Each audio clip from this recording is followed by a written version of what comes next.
The award-winning manga Ghost in the Shell was originally published under two titles. What was the other title of this pivotal science fiction epic? What steps did the director of this epic anime adaptation go through to ensure realistic gun mechanics? What was the unique animation process used to create Ghost in the Shell? These and more questions will be answered on Back Look Cinema, the podcast. Well, I guess cyborgs like myself have a tendency to be paranoid about our origins. Sometimes I suspect I'm not who I think I am. Like, maybe I died a long time ago and somebody took my brain and stuck it in this body. Maybe there never was a real me in the first place and I'm completely synthetic like that thing. Hi, my name is Zoe. It's spelled Z-O or Z to the O for those of you outside of the U.S. Welcome back, friends. This is the 210th episode of Back Look Cinema, the podcast, where we take a look back at the movies of yesteryear, especially the movies of the latter half of the last millennium. If you like what you're about to hear, then please tell your family, tell your friends, and tell that incredibly advanced cyborg who replaced their entire body except for their brain about Back Look Cinema. Now, unlike a lot of movies that I profile here, I don't have much of a robust history or nostalgia for Ghost in the Shell, but I was fascinated about it back in the day.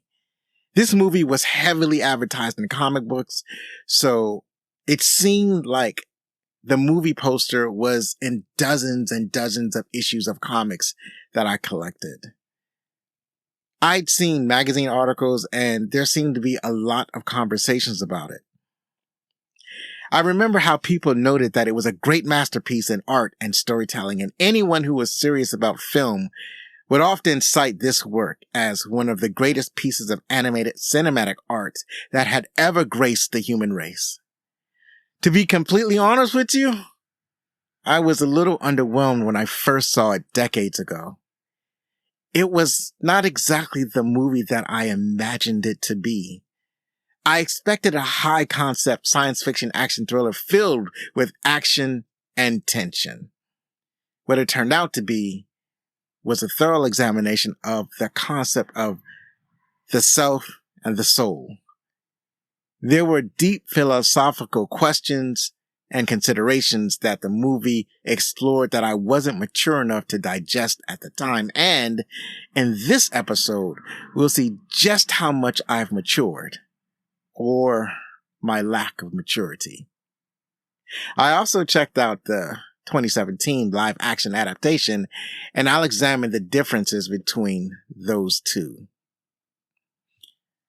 Now, before we move on to the episode, I wanted to acknowledge a couple of comments I got on YouTube in regards to Hunter Vampire D.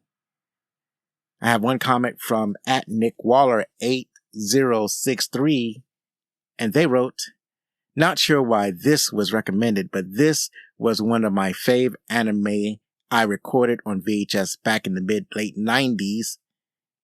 There's something about anime from the 80s and 90s that just worked. Nice to see a small creator talking about older anime." And I have a returning comment from @MarkCrespo-M2C, and he wrote, "Love the show. Excellent episode. Awesome podcast I ever listened to. Keep up the great work. Smiley face, heart." And I'd like to thank both of you for listening and enjoying the podcast. Trust and believe your comments are much appreciated, and I hope that you enjoy this episode. With that being said, let's talk about Ghost in the Shell, 1995. Major Motoko Kusanagi is a wanderer. She wonders about her life and her place in the world. She wonders about her humanity. She wonders about her soul. She wonders about these things because her brain and her soul, or her ghost, is encased in the shell of one of the most advanced cybernetic bodies ever developed by Megatech Body Corporation. As she contemplates these questions, she leads an assault team of highly trained operative, most of them have had at least some cybernetic enhancement in the investigation and eventual capture of an extremely evasive hacker known as Puppet Master. What makes Puppet Master so dangerous is that he is very skilled at hacking people like Major Kusanagi or anyone else with even the most basic cybernetic brain enhancement, and these days, almost everyone has. Little does she know that when she finds this hacker, she will be given much more to wonder about.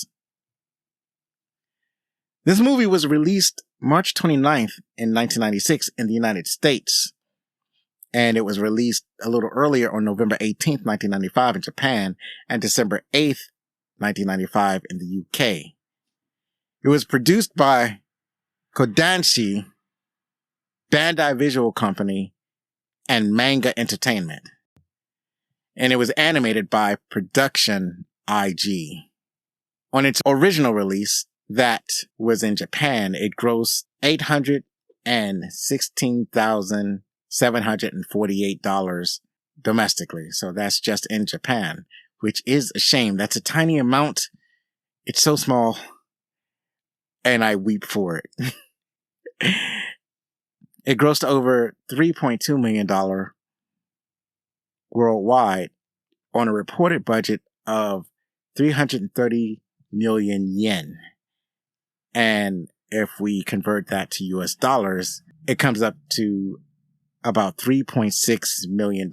So a $3.6 million budget and a return worldwide of only of only 3.2 million. That's not good at all. If we adjust it for inflation, that would mean that the domestic take in Japan would have been $1.6 million. The worldwide gross would have been $6.5 million. And the production budget would have been $7.3 million. So it made just shy of what it was produced. It was kind of a flop when it first came out.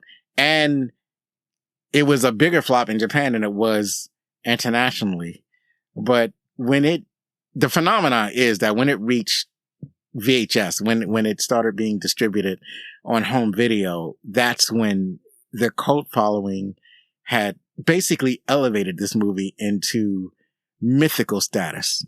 For some reason, it wasn't discovered in theaters, but it was discovered on home video, and it flourished. Ghost in the Shell is the very definition of a cult classic.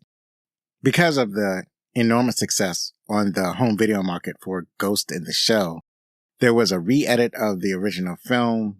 There was a sequel. There were sequel, or maybe not a sequel, but spin-off anime series.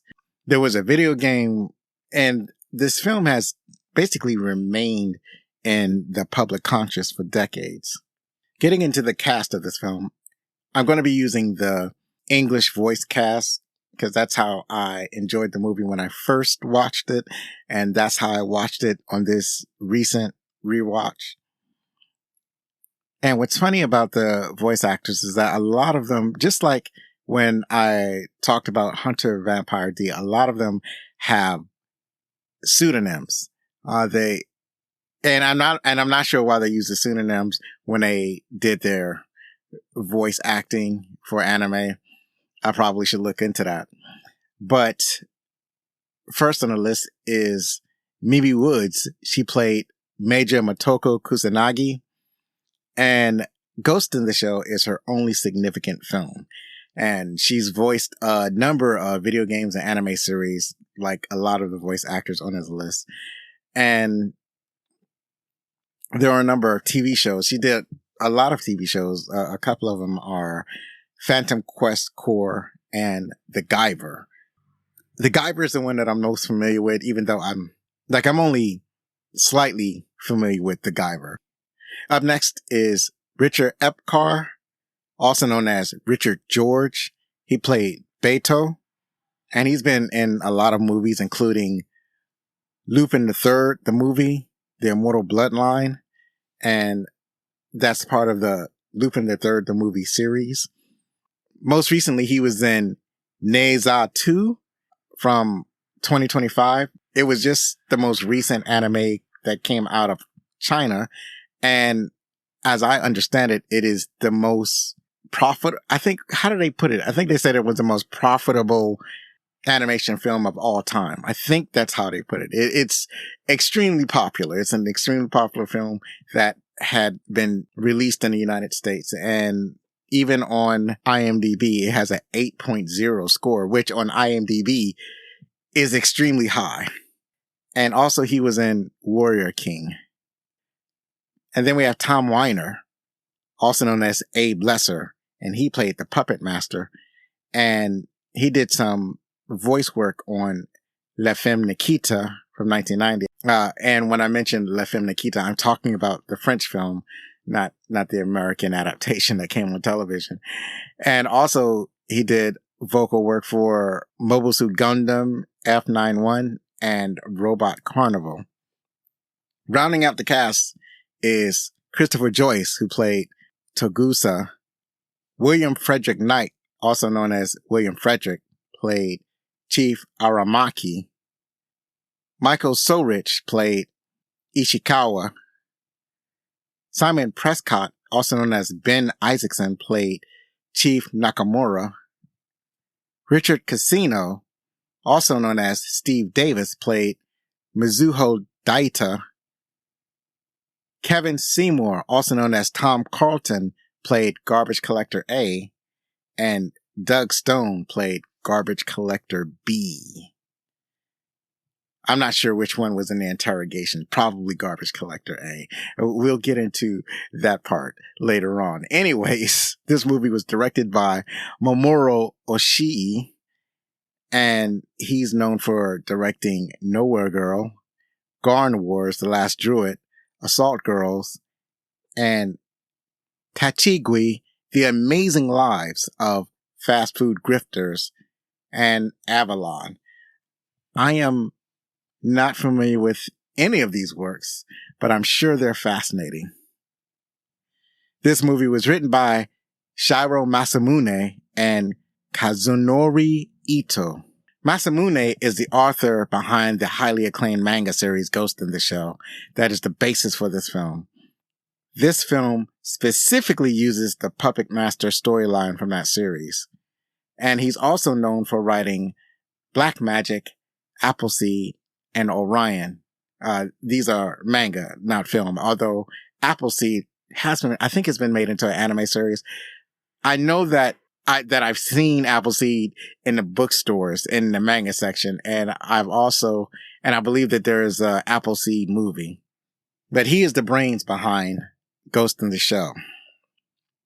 And then Kazunori Ito is responsible for the screenplay, and he's also written Gamera, the Guardian of the Universe, and I remember Gamera. If you don't remember Gamera, he is the giant turtle that has fires coming out where his legs and arms should be. The fire only comes out when he's flying, but I remember this kaiju particularly, but I'm not sure if this is the movie that I saw. He also wrote Avalon, The Red Spectacles, and Digimon X Evolution. I know of Digimon, but I'm sure I didn't watch Digimon X Evolution. The music is composed by Kenji Kawai, and he's also written music for Ip Man, Limbo, Wings Over Everest, Kamen Rider Build New World, and that is a series of movies. And he also wrote music for Ultraman Geed. It's another series of movies. And he also wrote the score for Biohazard Vendetta, or Resident Evil Vendetta. And I thought I put in the original title because, Biohazard is another way of saying biohazard, because there's a video game series in Japan called Biohazard, but for whatever reason, when they ported it over to America, they called, or the Western world in general, they renamed it Resident Evil. They made a number of Resident Evil movies, and Resident Evil Vendetta is the computer animated movie that came out a couple of years ago. I haven't seen it, and I've seen most Resident movie series, but I haven't seen that one. So that's all I have for the opening credits, and I don't really have any announcements, so we're just going to head on over to our favorite parts.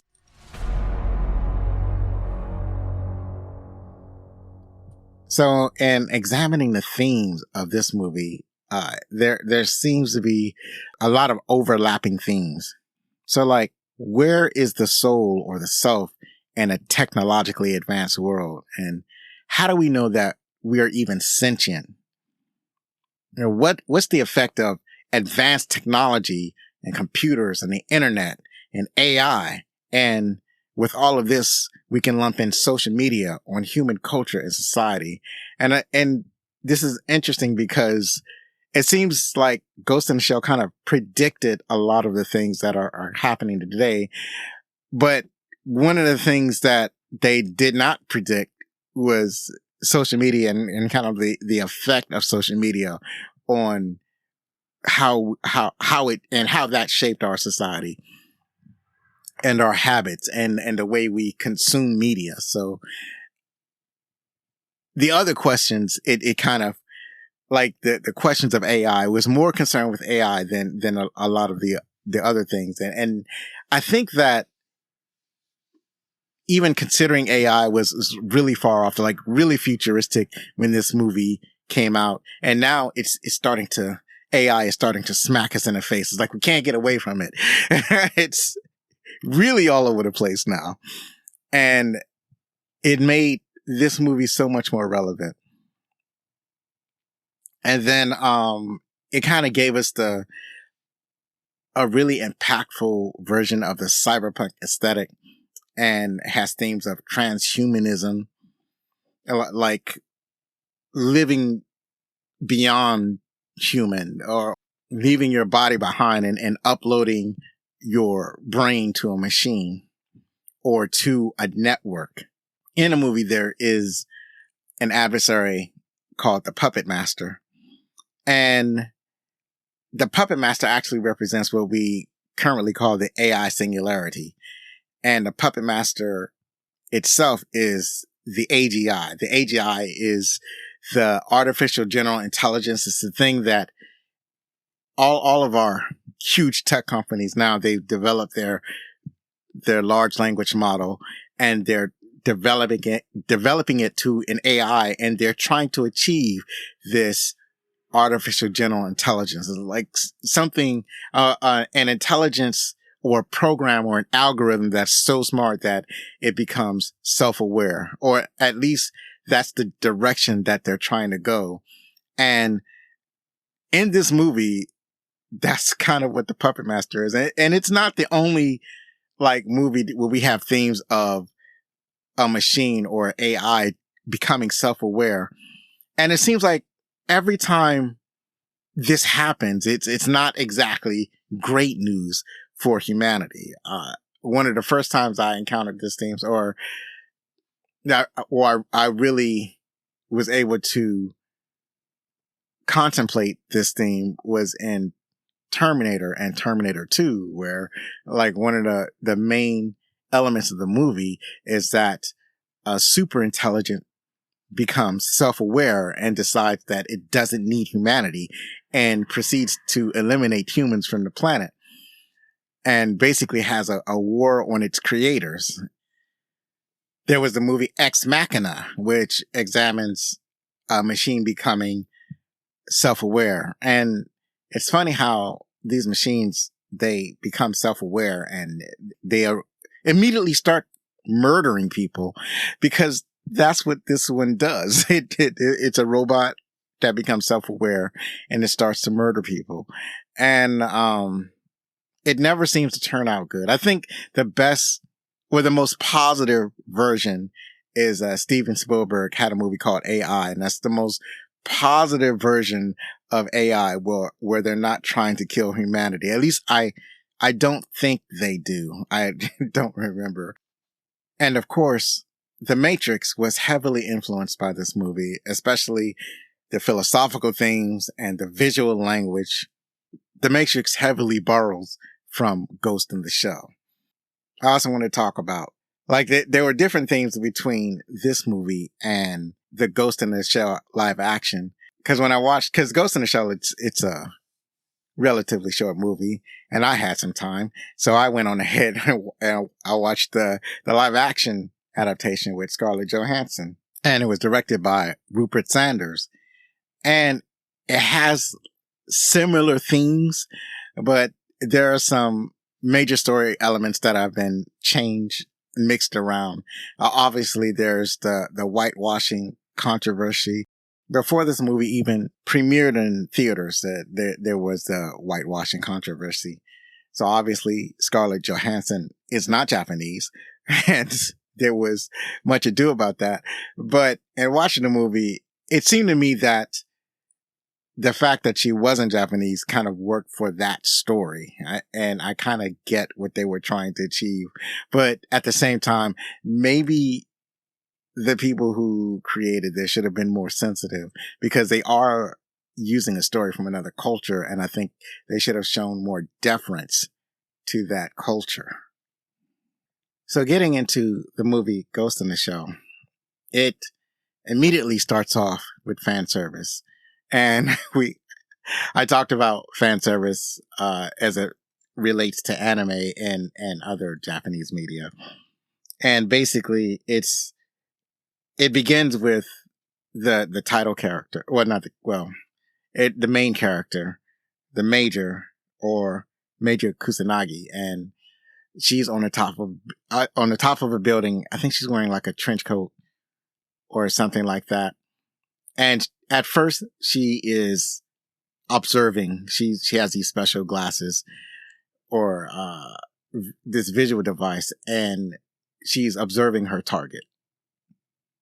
So there are these men in the building. She's looking through the building to see these men, and these men are talking. There's a programmer. He's trying to get asylum in their country, in the country where Kusanagi lives, and this guy's from another country. He's trying to leave, actually. He's trying to leave the country to get asylum in a different country.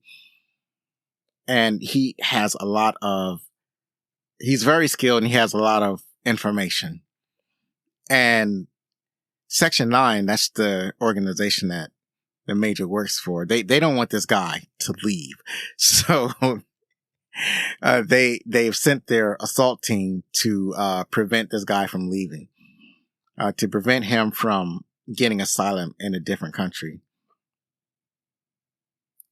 So when she decides that she's going to take action, like, she has a team, her team is in place. So when she's ready to go and everything is in place, she takes off the jacket, and it looks like she's wearing nothing, but I think these long-legged boots, and it's like knee-high boots, but the knee-high boots are just so that she can strap her, pistol onto her leg.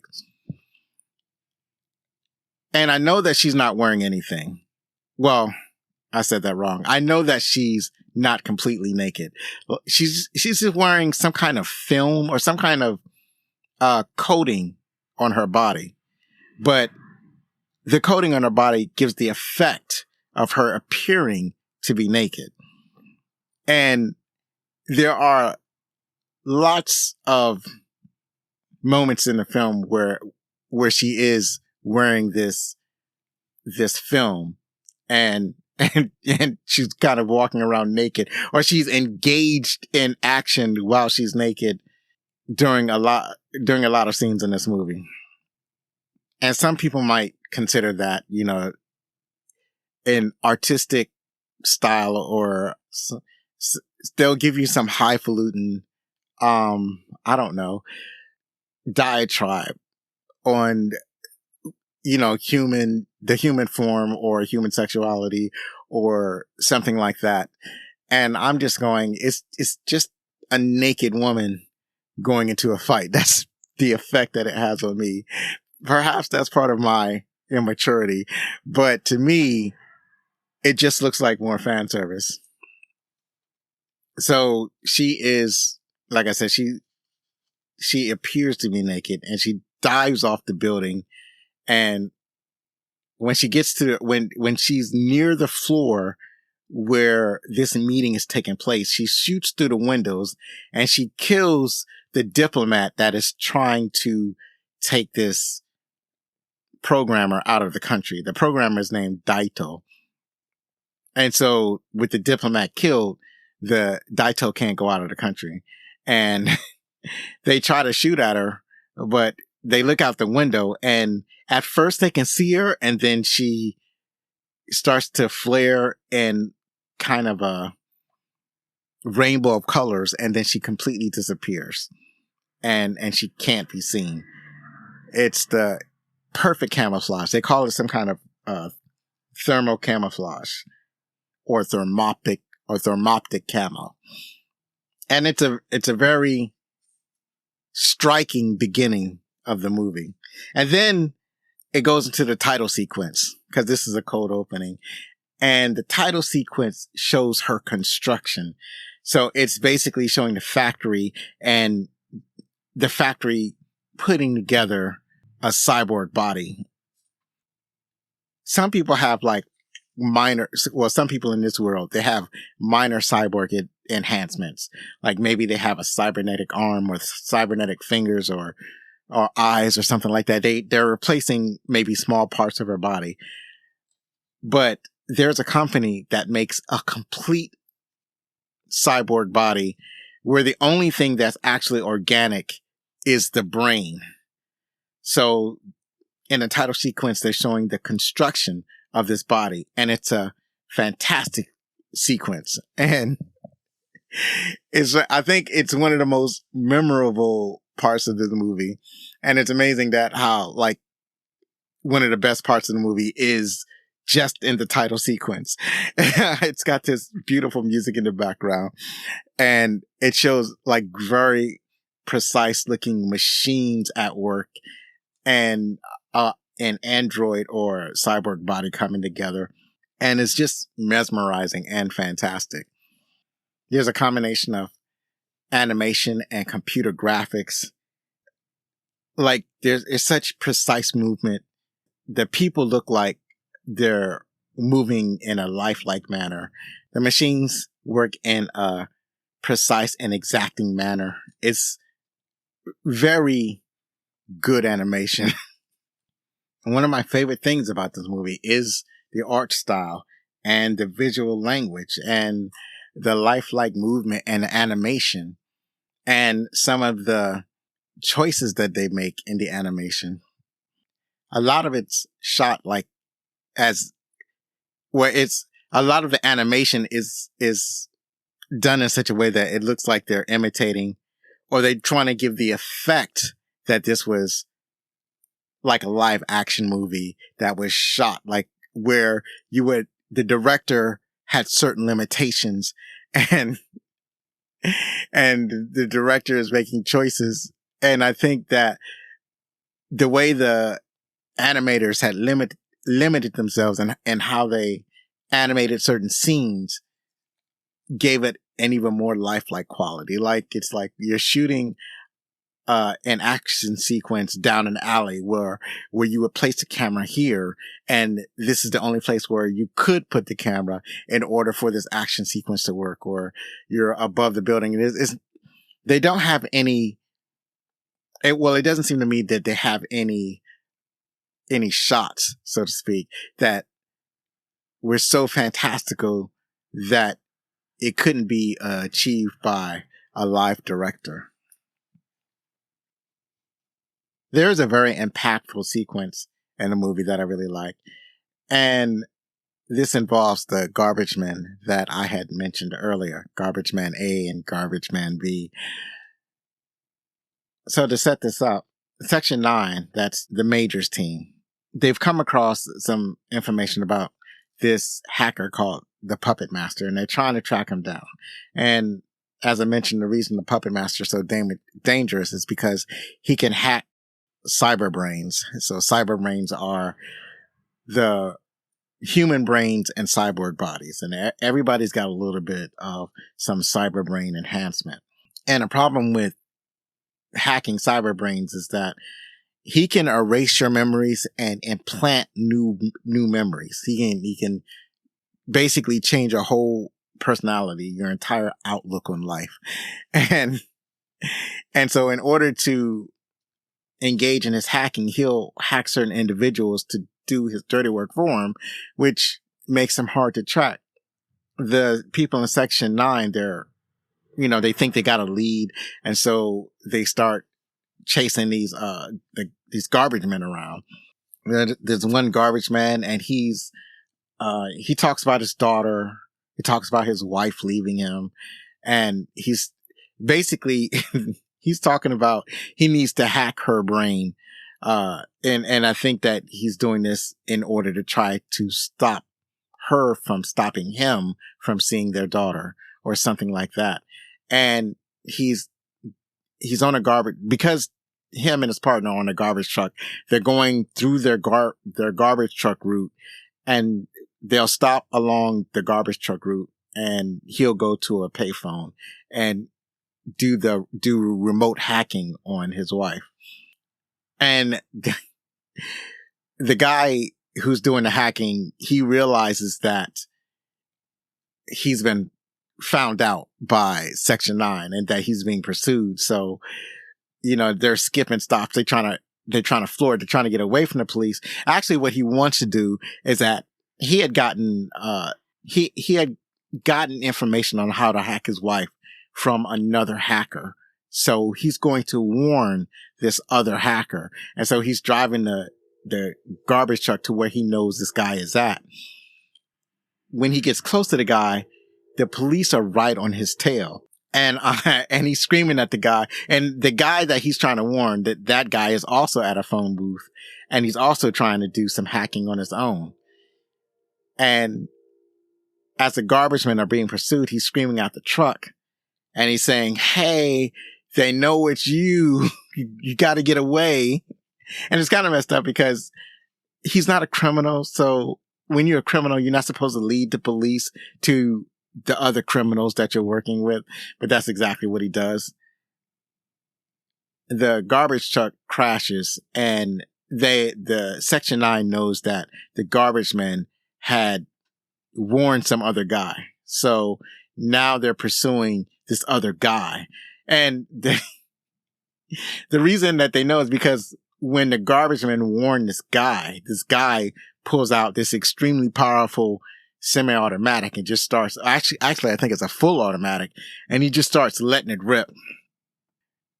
And these have high velocity rounds. So it's like when he hits the truck, it leaves these big gashes in the truck. So it's even causing the armored truck to crash. So it's like, this is an incredibly powerful weapon. And then he starts to run away, and then he's pursued by the Major. The Major is following him on the rooftop, and Beto is trying to follow him on the ground.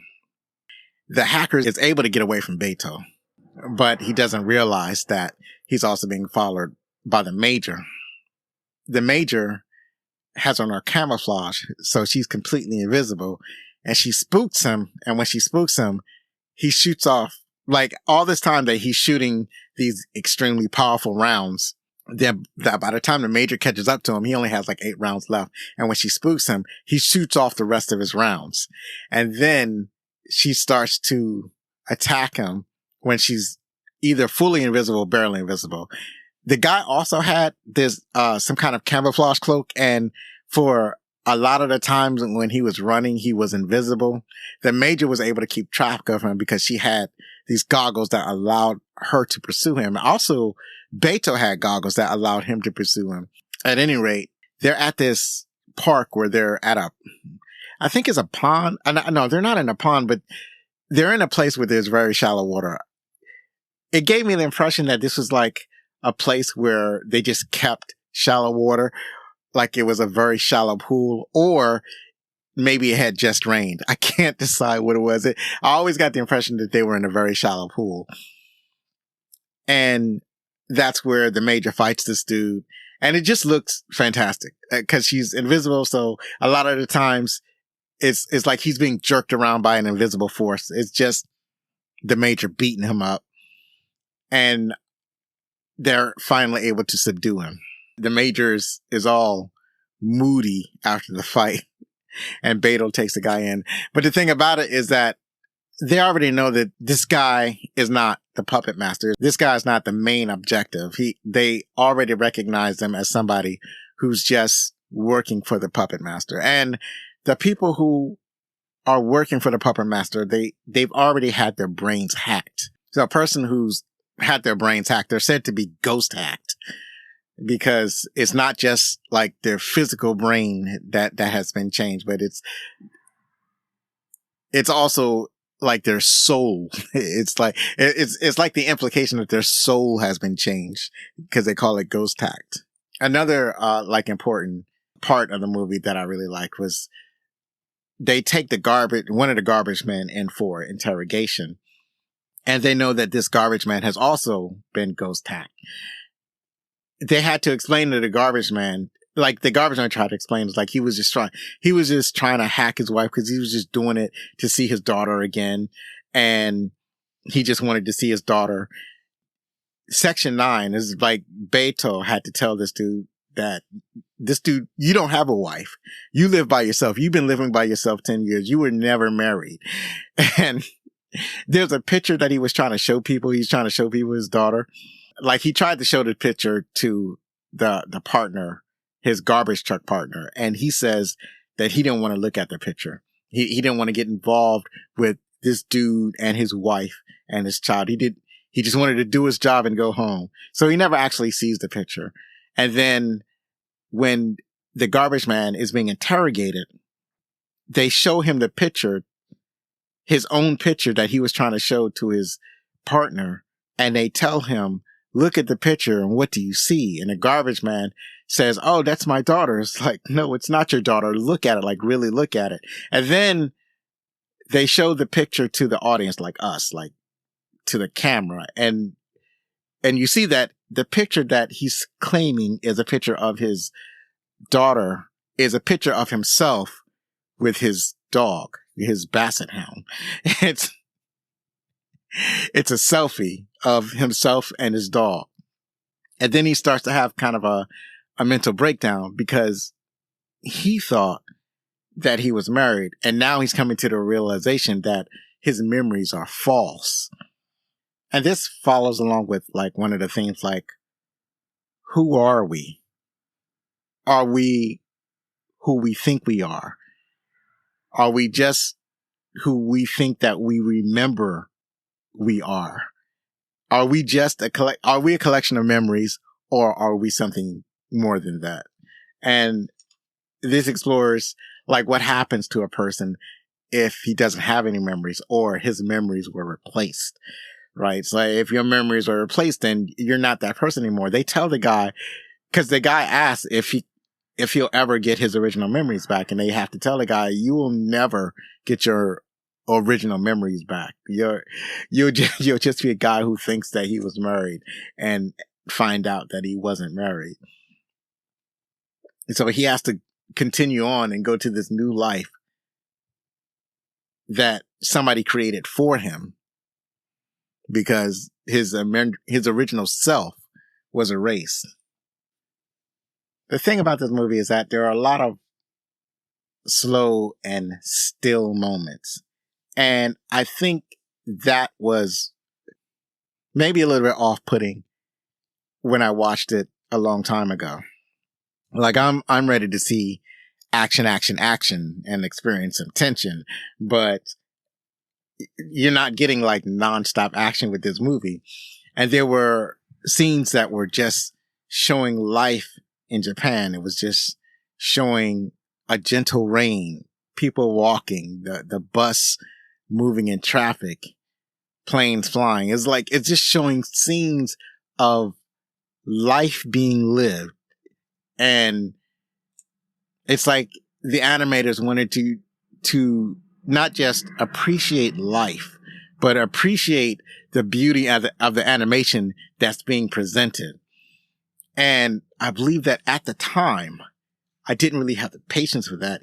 Even when I watched it the second time, well, like more recently, I didn't necessarily appreciate it. And then I watched it again, like a couple of days later, because I watched it twice this time. And like the first time I watched it, I'm trying to take notes as I'm watching a film, and taking notes while you're watching a movie, that can kind of take away from the movie a little bit. So I watched the movie again, this time not taking notes. And the second time I watched it, I had a greater appreciation for what the movie was trying to do.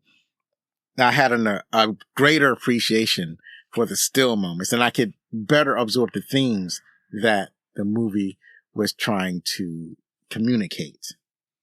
Also in this movie, there's another naked android, or another naked cyborg.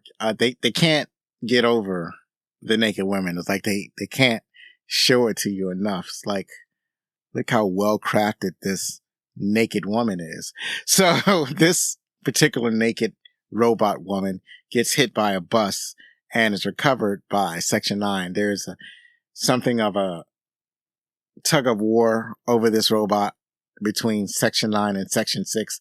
Section 6 is more of the paper pushers, and Section 9 is more of the action, shoot, bang, bang type people. And Section 9 is trying to figure out what's up with this shell, because it's a body that is designed to house a human brain. It's supposed to be an android for a human brain. Like eventually they're going to take somebody's brain, put it in this android, and then the android will function.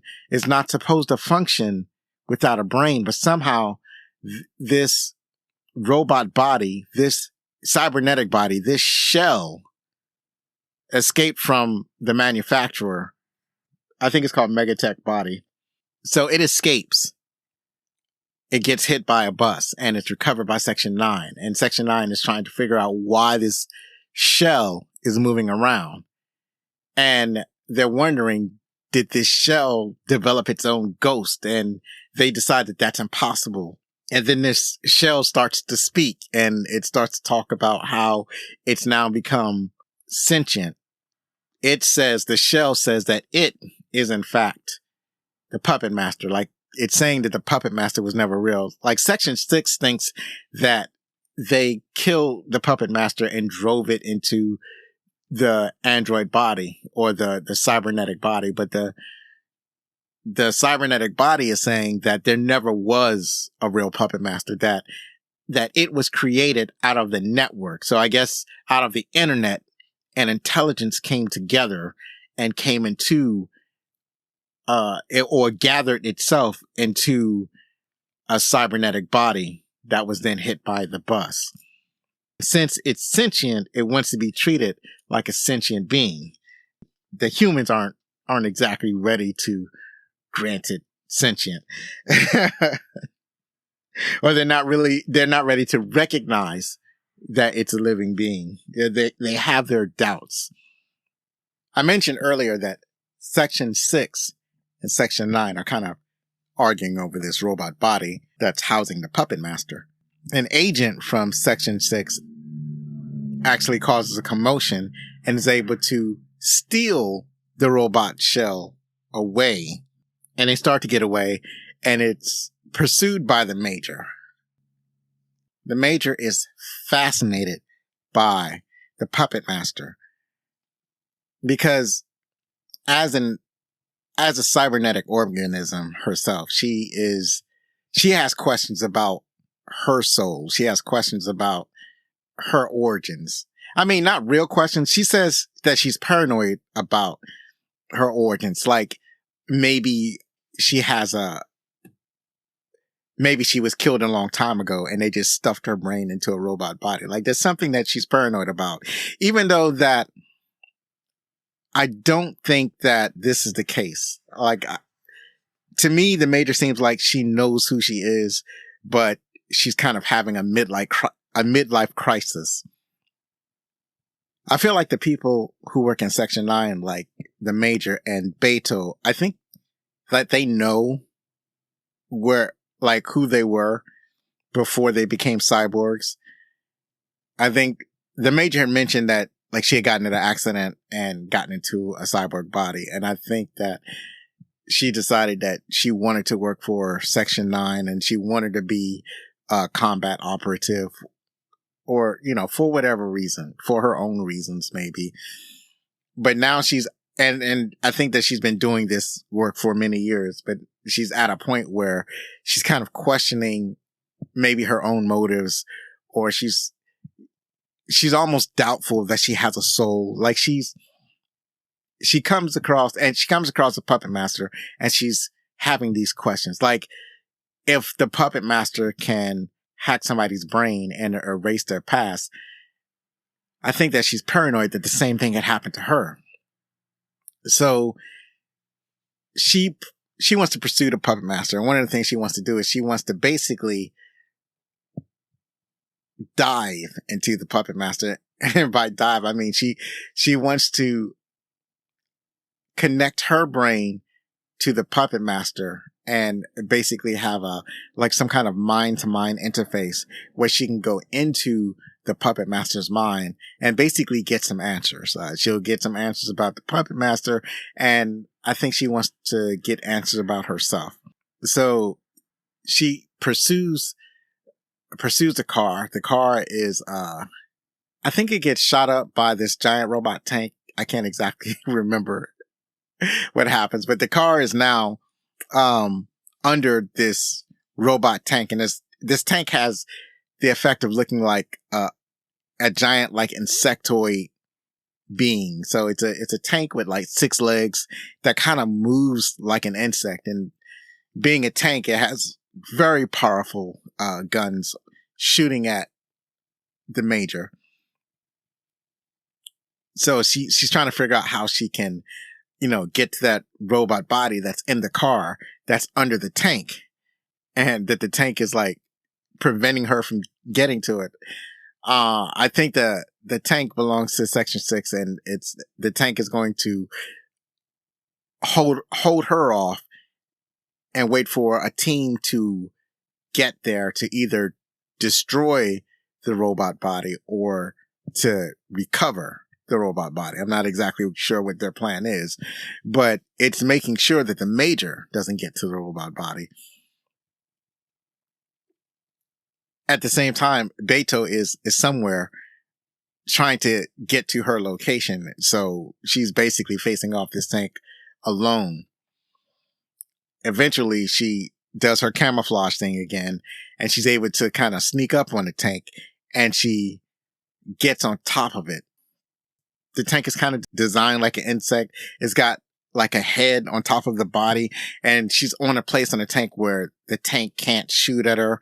And there's a hatch on the top of the tank. The tank has a human driver inside. So she's trying to reach that driver, and she's trying to rip the lid off of the tank. And it's like, as she's ripping it, you can see her muscles bulging, and then her skin ripping. And then like, you just see the cybernetics inside, and the cybernetics start to rip and to break. And it's funny because it's not a human body. It's a robot body, but it nonetheless looks gross. It's still gross, even though it's a robot, even though it's not blood, it's oil. It's not actual muscles, but it's like fibers, like artificial fibers. And then they're not bones or skeleton. There are no organs in there. It's just a bunch of machine works, but nevertheless, it still has the same effect of being gross. And this lid is on tight because she's ripping her body apart, trying to pull it off. And like, her arms and legs are kind of ripped off in her effort to rip off this robot body. In this effort, I think she gets the lid open, but she falls off the tank. And now she can't get away from the robot because her arms and legs are gone. And the robot goes over, and it has a little like arm and hand type appendage that comes and grabs her by the head, and then it starts to squeeze. It's just gonna squeeze her head and be done with her. And then it starts getting hit with this heavy gun, and Beto finally comes and he's just hammering this tank with this heavy gun and disables the tank. With the tank out of the way, like they both know that Section 6 is coming. So she wants to hurry up and do a deep dive into the puppet master. So Beto is dubious, but he connects them together. He drags the puppet master robot out, or cyborg out, and then connects them together. The Major deep dives, and basically they do kind of like a Vulcan mind meld with the puppet master. And they start having these philosophical conversations about the self and the soul and the desires that the puppet master has. And the puppet master, even though he could probably clone himself, he doesn't want to clone himself because cloning doesn't offer variety. He wants to find a way to reproduce the same way a living organism does. And his proposal to the Major is that they merge and create a new being, and the Major accepts. And then at this time, the Section 6 shows up. They have snipers in these helicopters, and so they shoot up the robot body. So they're able to destroy the puppet master, or destroy the head anyways. And then they try to shoot the Major. Beto covers the Major with his arm. So instead of shooting the Major, they shoot Beto's arm off. And the guys in the helicopter, they think they did it. They think they accomplished destroying both of the Major and the puppet master. And so they fly off. And then later you see the Major wake up, but now she's in a girl-sized shell. She's in one of Beto's safe houses. What Beto discovers is that even though the ghost inside of this shell sounds like the Major, the ghost tells him that she's neither the Major nor is she the puppet master, but she's a merger of the two. So she is a new being. So it's almost appropriate that she's in a girl's shell, or a girl's robot body, or what do you call those things? Cyborg body. And she walks off. She walks out of the safe house. And that's basically in the movie. She's a new being. So in this movie, the hero dies at the end. Major dies at the end and becomes something new. And one of the things that this movie talked about, or one of the things that Major had wondered, is that is she a human, or did her brain create its own ghost? That was one of the things that she was paranoid about. And she comes across the puppet master, and she actually comes across a cyborg being that created its own ghost that became self-aware. And that was one of the main differences between this movie and the live action remake. The live action remake is different. Like, the Major is a different characterization. So in a live action version, we're dealing with a Major Mirakilian.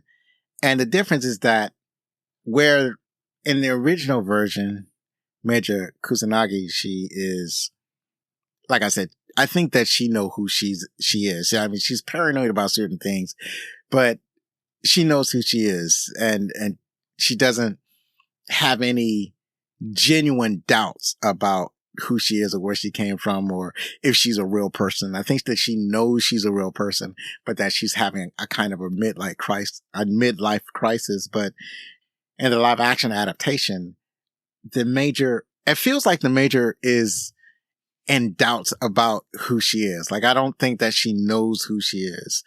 And she's having these glitches in her memory. When she has these glitches, she basically has the doctors erase the glitches, and she doesn't know what they are. It's just like ghost images that kind of show up sometimes. And I feel like it's these doubts about herself and who she is that's like the main difference. And that might be why, I mean, other than the supposed whitewashing, I think that's another reason why people didn't take to this film like they took to their original story because there's so much that they had changed about it. Well, they borrowed a lot from the original story. Like one of the things that they borrowed was the fight in the shallow pool that Major has with one of the people that had been hacked. And then they also do the scene again where they take that person that had been hacked and they interrogate them, and they think that they have a daughter, but they don't actually have a daughter, that they lived alone. So there are certain themes and there are certain scenes that were enacted or reenacted, and it looks beautiful. Like the film looks beautiful. Like the Major isn't running around naked, obviously. Instead, they have like a really skin tight suit on, and it's a really well designed looking suit. I like the scenes that they reenact from the anime, but they obviously wanted this to be a series because it doesn't end the same. Like one of the things that they did is that in the original anime, the Major, although she has doubts about whether her mind was erased or is that something that she's paranoid about or whatever, I don't think that she takes that as serious consideration. But in this movie, that was the movie that they reveal, well, in the live action, that the Major had a different life. Like she was a little girl and she got into an accident, and then Section 9 and is like an evil corporation. It's not Megatech Body. It's a different corporation.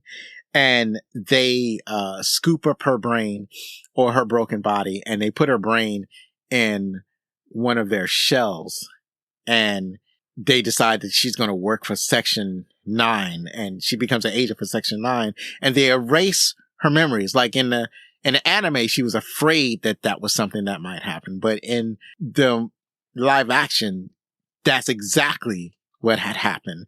And then this movie becomes a self-discovery movie where the Major is discovering herself, and then she discovers her past life, and she discovers the woman who was her mother in this past life. And the reason that I say that the whitewashing claims don't really bother me that much is because her mother is Japanese, and that's where she realizes that her brain had been scooped up and placed in an artificial body, and that the glitches that she had been experiencing were actually her real memories trying to break through. They weren't glitches. They were her original memories that had not been fully erased. And so when she went to the doctor to have those memories erased, what the doctor was actually doing was basically mopping up some things that had been left behind. So a lot of this film is less about them pursuing the hacker or pursuing the puppet master. It's more about the Major discovering her real self and then confronting the corporation that erased her past life, or at least didn't let her die, because that was also an option. and forced her to work for Section 9. At the end of the movie, when they capture the puppet master, in the anime, the puppet master was in a female body or a female shell.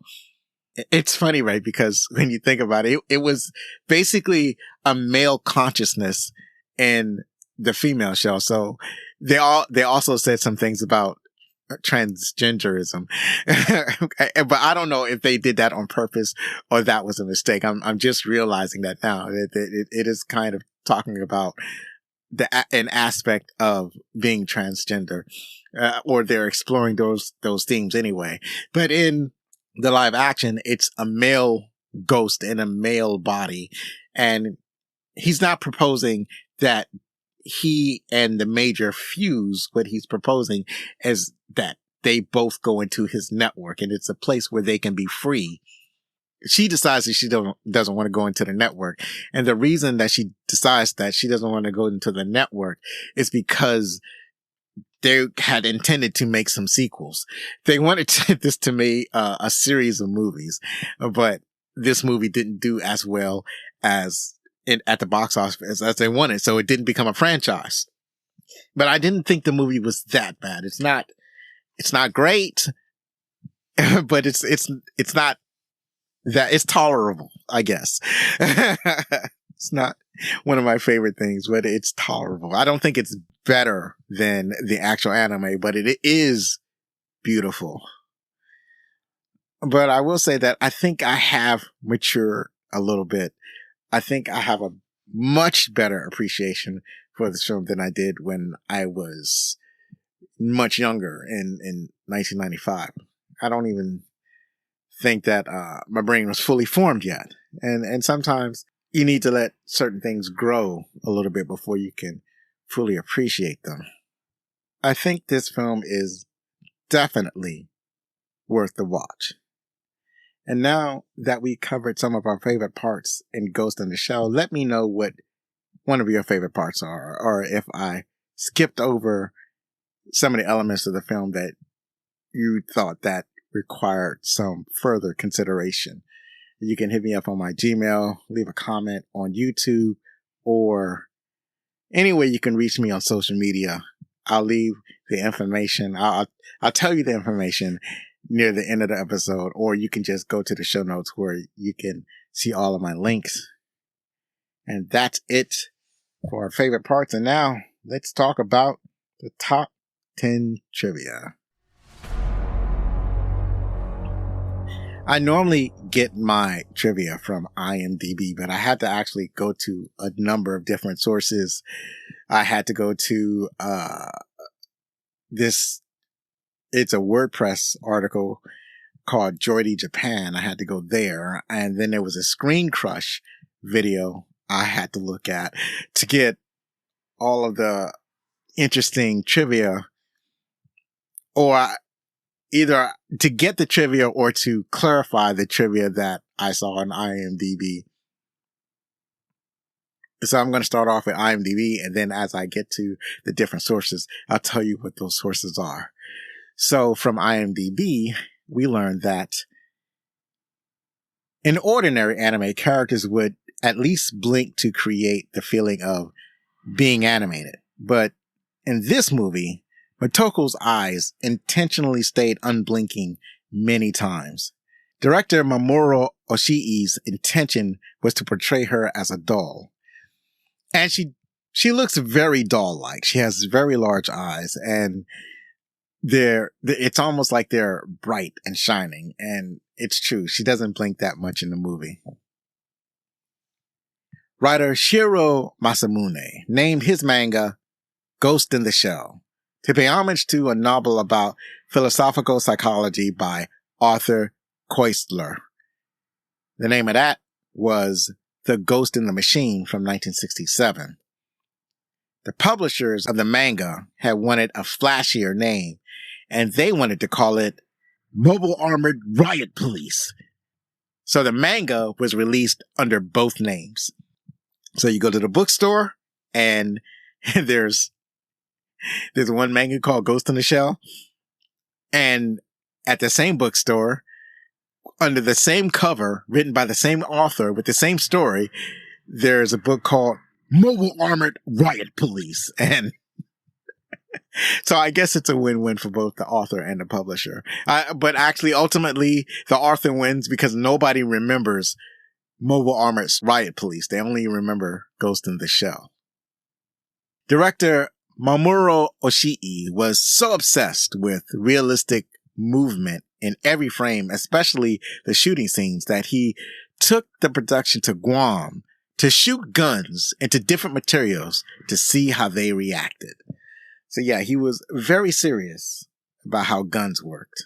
And you can see it in the anime. You can see in the anime, the way the gun rocks when it's in a person's hands, the way the bullet hits the concrete, or the way the bullet just hits flesh. Yeah, a lot of that is very. It either looks authentic or it's very shocking. It's impactful.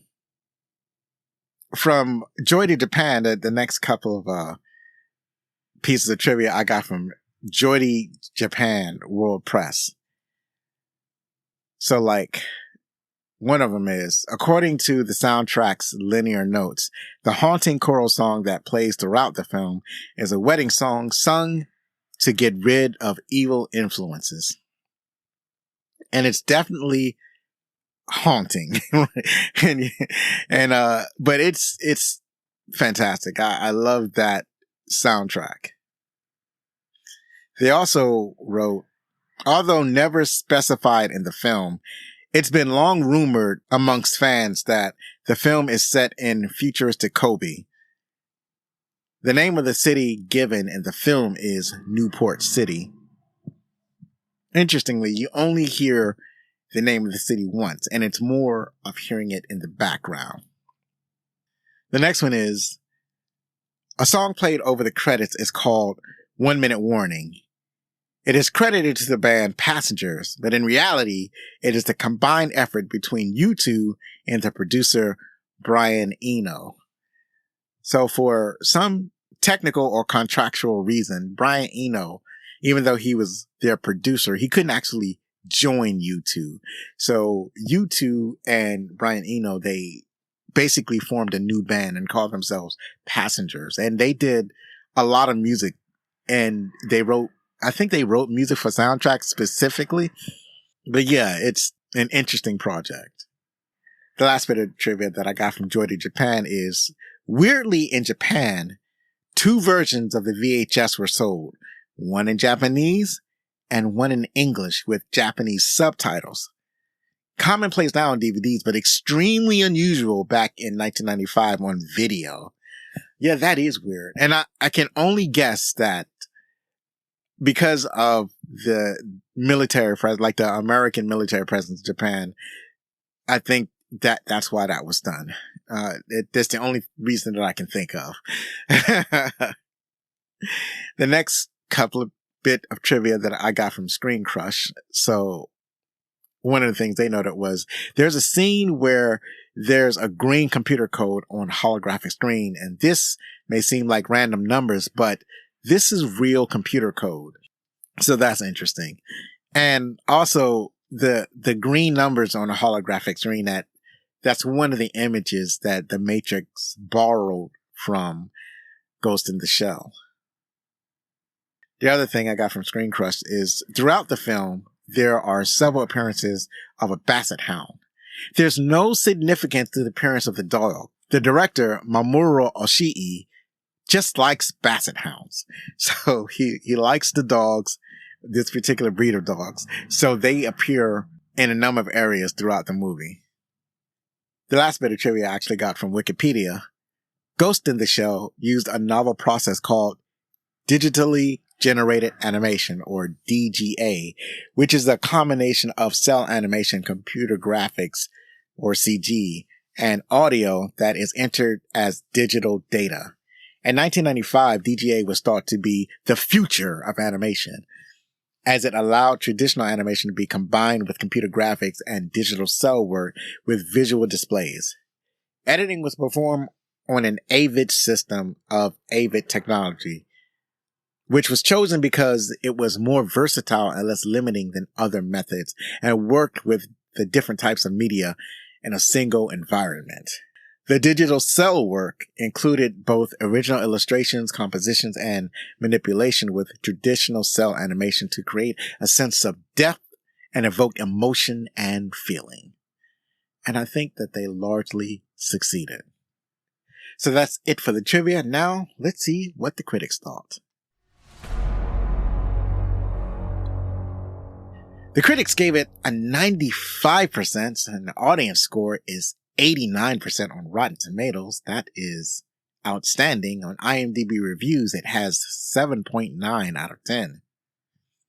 Whale Carey from RogerEbert.com wrote, as the world edges closer to the ideas that it once speculated, these images resurfaces in my thoughts like fragments of a future that was always meant to find us.